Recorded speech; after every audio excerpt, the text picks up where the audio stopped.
মণিপুর। কি হচ্ছে সেখানে, কেনই বা হচ্ছে, এসব প্রশ্নের উত্তর আমরা আপনাদের সামনে তুলে ধরার চেষ্টা করছি। আজকে দেখুন দ্বিতীয় পর্ব। অশান্ত মণিপুরে বেজে চলেছে এখন যুদ্ধের দামামা। কেউ কেউ এটাকে কুকি ও মেইতেইদের মধ্যে সংগঠিত জাতিগত দাঙ্গা বা হিন্দু ও খ্রিস্টান ধর্মীয় গোষ্ঠীর পারস্পরিক দ্বন্দ্ব সংঘাত বলে কিছুটা ভিন্নভাবে উপস্থাপনের প্রয়াস পেয়ে থাকেন। অবশ্য এই ঘটনাকে দুই জনগোষ্ঠীর মধ্যকার দ্বন্দ্ব বলে জাতিগত সংঘাত হয়তো বলা যেতে পারে, তবে ধর্মীয় সংঘাত বলার কোনো অবকাশ নেই। কারণ কুকিদের সাথে যে মেইতেইদের সংঘাত, সেই মেইতেই বা মণিপুরীরা প্রধানত হিন্দু সনাতন ধর্মাবলম্বী হলেও মেইতেইদের মধ্যে যেমন তাদের নিজস্ব ও প্রাচীন ধর্ম সানামাহি লাইনিং এর অনুসারী আছেন, তেমনি আছেন ইসলাম ধর্ম এবং খ্রিস্টান ধর্মের অনুসারীও। বস্তুত এই ঘটনা একটি সামগ্রিক যুদ্ধ, কারণ এই সংঘাত নাড়িয়ে দিয়েছে সমগ্র মণিপুরকে। জাতিগোষ্ঠী ধর্মবর্ণ নির্বিশেষে ক্ষতিগ্রস্ত করছে সকলকেই। এই যুদ্ধ মণিপুরের ললাটে লেপে দিচ্ছে এক অন্ধকার ভবিষ্যতের কলঙ্ক তিলক। অনাকাঙ্ক্ষিত এই পরিস্থিতির উদ্ভব হয়েছিল গত 3 মে 2023 তারিখে কিছুটা আংশিকভাবে। আপাত দৃষ্টিতে ঘটনাটা এরকম: ভারতে এসটি শিডিউল্ড ট্রাইব তালিকাভুক্ত জনগোষ্ঠীগুলো সাংবিধানিক অধিকারের আলোকে অনেক সুযোগ সুবিধা পেয়ে থাকে। পড়াশোনা, চাকুরি সহ নানা সেক্টরে এই সুবিধার ক্ষেত্র প্রসারিত। মণিপুরি বা মেইতেইরা ছাড়া আর সকল আদিবাসী জনগোষ্ঠী এসটি তালিকাভুক্ত। স্বাধীনতা প্রাপ্তির প্রথম দিকে এসটি তালিকাভুক্তির প্রক্রিয়া শুরু হলে মণিপুরীরা জাত্যাভিমানের কারণে নিজেদেরকে এসটি হিসেবে অন্তর্ভুক্ত করেনি, কিন্তু সময়ের সাথে সাথে তাদের উপলব্ধি বদলে যেতে থাকে। এসটি সুবিধার সুযোগ নিয়ে পার্বত্য জনগোষ্ঠীগুলো শিক্ষায়, চাকুরিতে দ্রুত এগিয়ে যেতে থাকে, আর তুলনামূলকভাবে পিছিয়ে যেতে থাকে মণিপুরীরা। উদাহরণ হিসেবে বলা যেতে পারে, এসটি কোটায় প্রতি বছরই মণিপুরের পার্বত্য জনগোষ্ঠীগুলোর মধ্য থেকে আইএএস বা আইপিএস এর মতো প্রশাসনিক ক্যাডারের অফিসাররা বেরিয়ে আসতে থাকে। কিন্তু মাত্র কয়েক লক্ষ জনগোষ্ঠীর মণিপুরি বা মেইতেইদেরকে বৃহৎ ভারতের বৃহত্তর ও অগ্রসর অনেক জনগোষ্ঠীর সাথে সাধারণ প্রতিযোগিতায় নামতে হয় বিধায় প্রায় ক্ষেত্রেই সফলকাম হতে পারে না। ফলে মেইতেইরা ক্রমশ পিছিয়ে পড়ে। এখন মণিপুরের সরকারি দফতরগুলোর প্রধানদের প্রশাসনিক প্রধান, সেক্রেটারি বা তদনুরূপ পদমর্যাদার পদ অধিকাংশই পার্বত্য জনগোষ্ঠীর কর্মকর্তাদের দখলে। অবশেষে মেইতেইদের বোধোদয় হয়।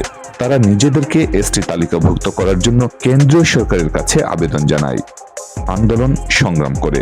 তারই প্রেক্ষিতে মণিপুর হাইকোর্ট অতি সম্প্রতি মেইতেইদের আবেদনটি ইতিবাচকভাবে বিবেচনা করার বিষয়ে রাজ্য সরকারকে খতিয়ে দেখার সুপারিশ করে। এতে কুকিরা বিক্ষুব্ধ হয় এবং প্রতিবাদী হয়। কুকি জনগোষ্ঠীর একটি দল 3 মে তারিখে মেইতেই জনগোষ্ঠীকে এসটি সুবিধা দেওয়ার সুপারিশের বিরুদ্ধে প্রতিবাদী মিছিল করে। বলা হয়েছিল এটি সম্পূর্ণ শান্তিপূর্ণ মিছিল হবে, কিন্তু সেই মিছিল থেকে বিভিন্ন এলাকায় পার্বত্য অঞ্চলের কাছাকাছি অবস্থিত বেশ কটি মণিপুরি গ্রাম জ্বালিয়ে দেওয়া হয়। নিরীহ মণিপুরি প্রজাদের উপর নিপীড়ন, নির্যাতন চালিয়ে হত্যা, খুন, জখম ঘটায়। শুরু হয় হত্যার রাজনীতি, খুন, জখম, অগ্নিসন্ত্রাস। নিরীহ মণিপুরীরা পালিয়ে বাঁচার চেষ্টা করে, আশ্রয় নেয় বিভিন্ন জায়গায়। তারপর ধীরে ধীরে আত্মরক্ষার প্রয়োজনে মণিপুরীরাও প্রতিরোধ গড়ে তোলে। মণিপুরীদেরকে এসটি সুবিধা দেওয়া হচ্ছে, এরই প্রতিবাদে যদি কুকিদের এই আক্রমণ হয়ে থাকে, তাহলে মণিপুরের দ্বিতীয় বৃহত্তম জাতিসত্তা নাগা জনগোষ্ঠী সহ অন্যান্যদের কেউই কেন এই প্রতিবাদে সামিল হলো না? প্রকৃত সত্য হলো, মণিপুরীরা এসটিভুক্ত হলে কুকি, নাগা বা অন্য কারো কোনো রকম ক্ষতিগ্রস্ত হওয়ার কোনো সম্ভাবনা নেই। সমস্যা অন্য জায়গায়। কুকিরা মণিপুরে বসতি স্থাপন করেছে মণিপুরি, নাগা ইত্যাদি জনগোষ্ঠীর অনেক পরে। তারা এসেছে পার্শ্ববর্তী দেশ মায়ানমার থেকে। নাগারা তাই তাদেরকে রিফিউজি বলে। এখনো কুকিদের এক বৃহদাংশ মায়ানমারে থাকে। তাদের একাংশ কুকি অধ্যুষিত অঞ্চলগুলো নিয়ে স্বতন্ত্র বাসস্থান, কুকি ল্যান্ড প্রতিষ্ঠার স্বপ্ন নিয়ে সশস্ত্র সংগ্রাম করছে। এজন্য প্রচুর অর্থ প্রয়োজন। সে কারণেই তাদের ড্রাগ ব্যবসার সাথে যুক্ত হয়ে পড়া। আন্দোলনকারী সশস্ত্র কুকি যুবকেরা মণিপুরে অনুপ্রবেশ করে পার্বত্য অঞ্চলে বিশাল এলাকা জুড়ে পপি গাছের চাষ শুরু করে।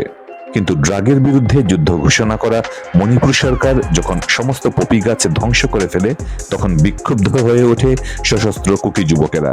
আর তাই মণিপুরীদেরকে এসটি সুযোগ দেওয়া হতে পারে এই সম্ভাবনার সূত্র ধরে কুকি বিদ্রোহীরা আক্রমণ করে নিরীহ মণিপুরী প্রজাদের। তাদের প্রধান ক্ষোভ রাষ্ট্র এবং সরকারের বিরুদ্ধে, কিন্তু মণিপুরীরা যেহেতু মণিপুর সরকারের প্রধান অংশীদার এবং অন্যতম চালিকা শক্তি, তাই কুকি বিদ্রোহীদের সমস্ত ক্ষোভ গিয়ে পড়ে মণিপুরীদের ওপর। তারই বহিঃপ্রকাশ কুকিদের এই সশস্ত্র আক্রমণ। এ কারণে কেউ কেউ কুকিদের এই আক্রমণ বা আন্দোলন সংগ্রামকে নার্কো টেরোরিজম বলে অভিহিত করেছেন। আপনারা এতক্ষণ দেখছিলেন দ্বিতীয় পর্ব। পরবর্তী তৃতীয় এবং শেষ পর্ব দেখার আমন্ত্রণ জানিয়ে বিদায় নিচ্ছি। সাথে থাকার জন্য ধন্যবাদ।